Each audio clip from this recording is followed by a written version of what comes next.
মাননীয় মন্ত্রী শ্রী স্নেহাশিস চক্রবর্তী, মঞ্চে উপস্থিত আমার দাদা। তার রাজনৈতিক পরিচয়তে আমি যাব না, কিন্তু যে পরিচয়টা ওনার সবচেয়ে বড়, যে তিনি একজন মোহনবাগানী, এবং সেই পরিচয়তেই উনি বাঁচতে বেশি ভালোবাসেন। দেবিকা আপনাদের কাউন্সিলর, কিন্তু ও মোহনবাগান। তরুণদাটা আমি ঠিক জানি না, তরুণদা রাজনীতিবিদ, কিন্তু তরুণদা মানে ইসবেল নাকি মোহনবাগান, তরুণদা মোহনবাগান। এটা দেখতে পাচ্ছি ইসবেল নেই, মোটামুটি মঞ্চ ফাঁকা। আনোয়ার ভাই আছেন শাশ্বত, আমাদের গ্রাউন্ড সেক্রেটারি, পূজা ফোরামের একজন অন্যতম শীর্ষকর্তা, দেবাশিস রায় আমাদের executive committee member, Gautam Das, স্ত্রী গৌতম দা আমার অত্যন্ত কাছের মানুষ ছিলেন, ওনার স্ত্রী উপস্থিত আছেন, আর মঞ্চে উপস্থিত যারা আছেন আর আপনারা। দেখুন, আজকে পুজো পার্বণ আমাদের একটা জায়গা থেকে মিলিত করাতে পেরেছি।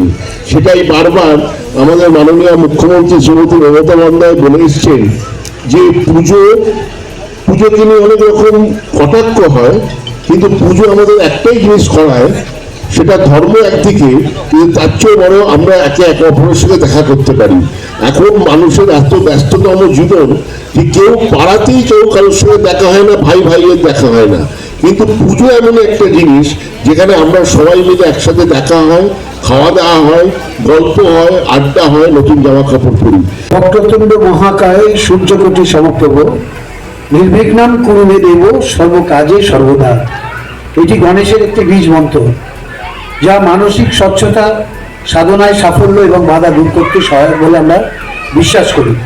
এই মন্ত্রের অর্থ হল, হে বাঁকা সুরযুক্ত বিশাল দেহধারী এবং কোটি সূর্যের মতো তেজস্বী ভগবান, আপনি সকল কাজে আমাদের বাধা দূর করুন, আমাদের বাধাহীন করুন। তাই আজকে বাইকপাড়া নবযুবক সঙ্গে প্রতি বছরের মতো মহাসমারোহে গণেশ পুজোর যে আয়োজন করা হয়েছে, সেই আয়োজনের আজকে শুভ দ্বারোদ্ঘাটন অনুষ্ঠানের প্রধান অতিথি আমাদের পশ্চিমবঙ্গ সরকারের মাননীয় পরিবহন মন্ত্রী এবং সুবক্তা আমার ভাতৃপতি শ্রী স্নেহাশিস চক্রবর্তী উপস্থিত আছেন মোহনবাগান ক্লাবের সভাপতি আমার আর এক ভাতৃপতি শ্রী দেবাশিস দত্ত। বাংলায় এই ধরনের কোনো পুজো নিয়ে রাজনীতি হয় না। বাঙালি সারা বছর ধরে পূজা অর্চনা বিভিন্ন দেবদেবীর পুজো করে, এটা বহুকাল ধরেই চলে আসছে। এর সাথে রাজনীতির কোনো সম্পর্ক নেই। এখানে যে এলাম, এত বড় একটা পুজো হচ্ছে, পাড়ার বা এলাকার কত মানুষ এসেছে, সেখানে কে কোন দল করে, কে কোন রাজনীতি করে, এটা বিবেচ্য বিষয়।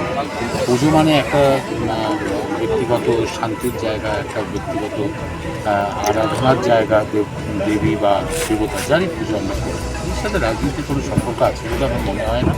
এটা একটা মিলন ক্ষেত্র তৈরি হয় এবং একটা উৎসবের মধ্যে দিয়ে সব ধর্ম সম্প্রদায়ের মানুষই একটু অংশগ্রহণ করে। এটা আমাদের কালচার, এটা কৃষ্টি আমাদের। বিরোধী দলের তরফ থেকেও এই গণেশ পুজো করা হচ্ছে, বিভিন্ন জায়গায় যাচ্ছে, বিরোধী দলের তরফ থেকে ভিডিও যাচ্ছেন, কোথাও গিয়ে কে বড় হিন্দু সেটা প্রমাণ করার একটা মুড়িয়ার চেষ্টা চলছে। দেখুন, এই ব্যাপারগুলো কিন্তু খুব আমি একজন মানুষ, প্রথম হচ্ছে আমি একজন মানুষ, তারপরে আমি একটি পলিটিক্যাল দলের সাথে যুক্ত আছি, সবাই তাই, বিভিন্ন রাজনৈতিক দলের সাথে যুক্ত। তাহলে আমার মানুষ হিসেবে তো আমার কিছু কাজকর্ম আছে। আমি খেলাধুলা করতে পারি, আমি গান শুনতে পারি, আমি কোনো সিনেমা দেখতে পারি, আমি কোনো দেবী বা দেবতার আরাধনা করতে পারি। সেখানে আমি যখন যাচ্ছি, সেটা অর্থাৎ পলিটিক্যাল ব্যক্তি এই আলোচনাটা আমার মনে হয় যারাই করে থাকুক এটা সঠিক হচ্ছে না।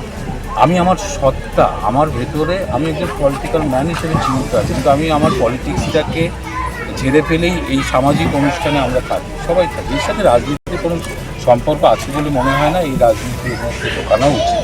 দাদা, মহারাষ্ট্র সরকার ইতিমধ্যে গণেশ পুজো উপলক্ষে তাদের সমস্ত পুজো কমিটিগুলোকে 25,000 টাকা করে দিচ্ছে, এটা নিয়ে কি বলবেন?